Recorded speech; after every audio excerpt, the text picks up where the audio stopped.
Gagawa tayo ng Puto Kutsinta. Para sa kutsinta ingredients natin, meron tayong all-purpose flour, brown sugar, powdered milk, lihiya, and water. Para naman sa puto, meron tayong all-purpose flour, white sugar, powdered milk, water, and vanilla extract.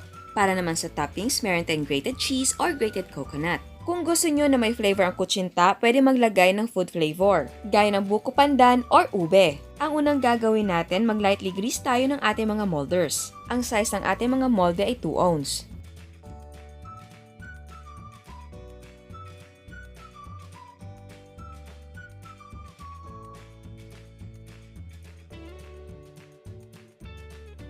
Ngayon naman, magpapakulo tayo ng tubig para sa pag-steam mamaya. At habang nagpapakulo tayo ng tubig, i-mix na natin ang sangkap ng kutsinta. In a bowl, combine all-purpose flour, brown sugar, powdered milk, water, and lihiya.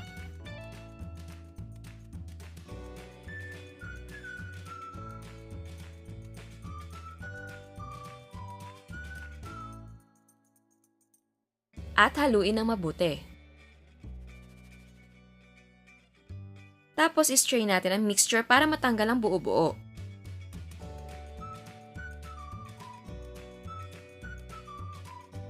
I-fill natin ang half ng ating mga molde ng ating kutsinta mixture.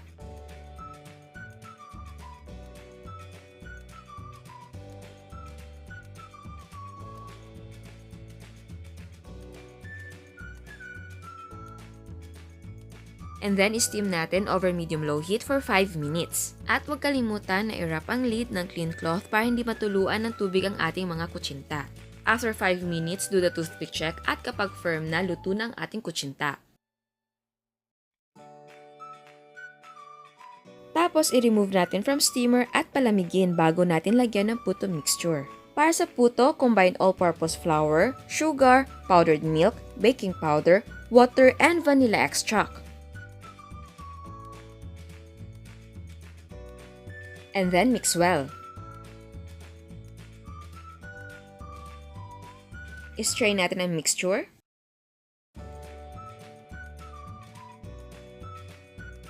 Tapos maglagay tayo ng 1/8 cup ng ating puto mixture sa ating mga molde.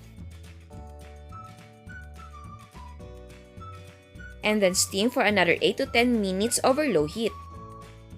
After 8 or 10 minutes, do the toothpick check, and if it comes out clean or with few moist crumbs, the puto is cooked. Tapos palamigin natin bago natin tanggalin sa molde. Kapag malamig na, pwede nang tanggalin sa mga molde.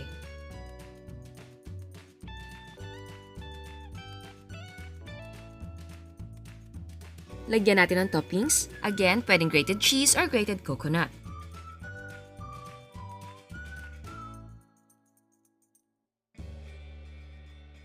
Para naman sa flavored kutsinta, maglagay lang ng buko pandan flavor sa ating kutsinta mixture.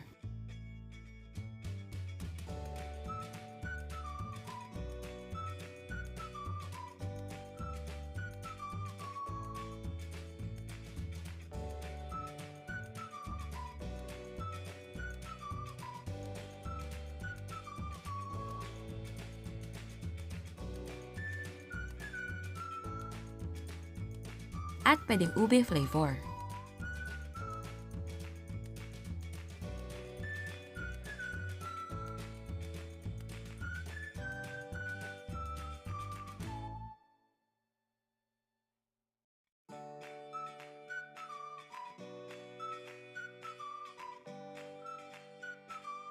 At eto na ang ating puto kutsinta.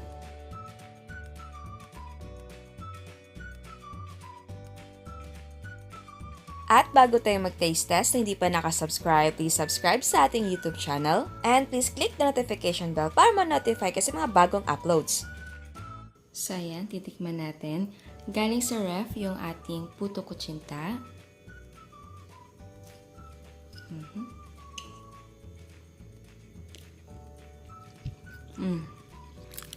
Ang sarap, malinamnam. At ang bango. Malinamnam talaga. I think dahil sa gatas, sarap. Ito naman yung ating buko pandan.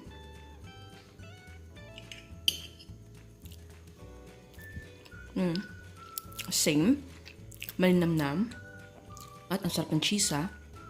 Bagay talaga ang cheese tsaka yung puto. Puto or kutsinta, lagyan mo ng cheese, bagay na bagay. At yung buko pandan flavor natin, hindi siya ganun katapang. So, okay lang sa akin. Andun pa rin kasi yung character ng kutsinta. Pero kung gusto nyo na mas malasa yung buko pandan, of course, pwede nyo dagdagan. Ang sarap. Yung ube naman natin.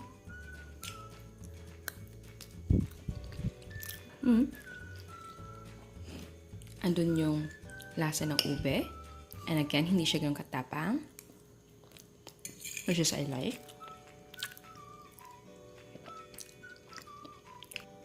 And yung puto natin malambot, ah.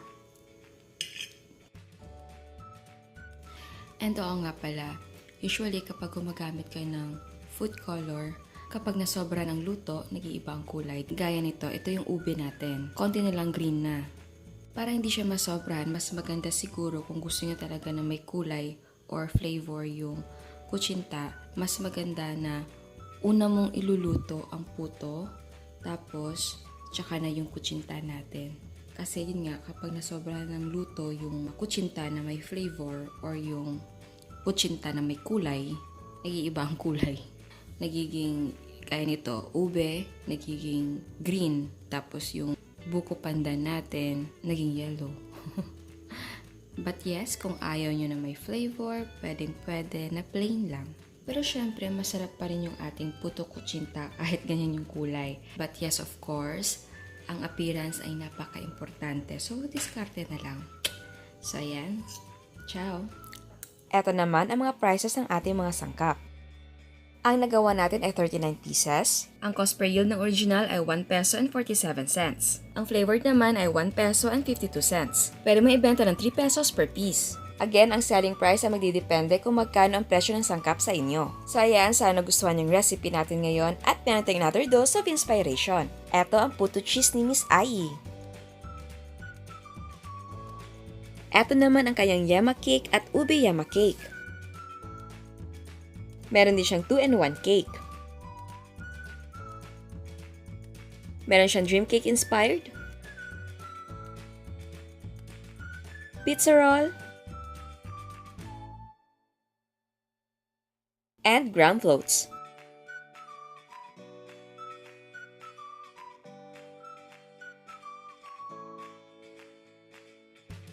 Eto naman ang maha na walang gata ni Miss Angelica.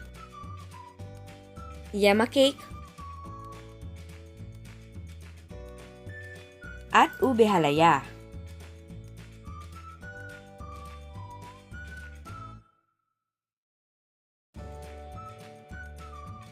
Eto naman ang Oreo ground float ni Miss April.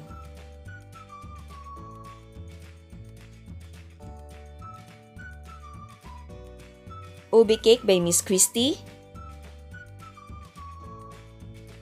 Puto flan.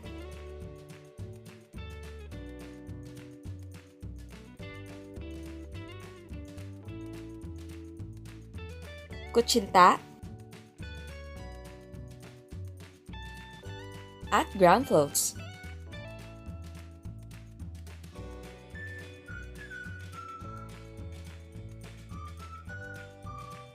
Ube yema 2-in-1 cake by Miss Elsie.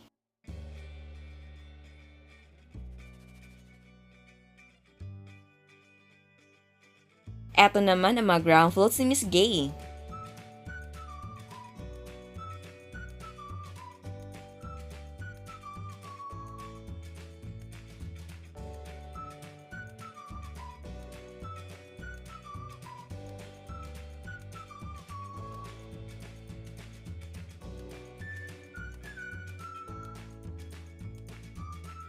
Eto naman ang Oreo ground float ni Miss Isra.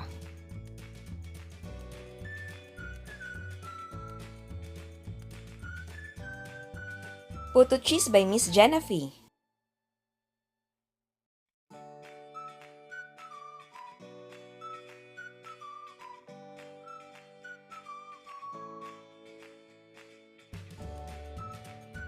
Eto naman ang dulce de leche ground float ni Miss Jean.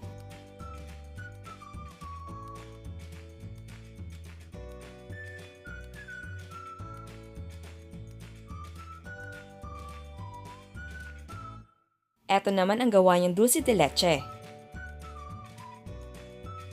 Brownies by Miss Katie.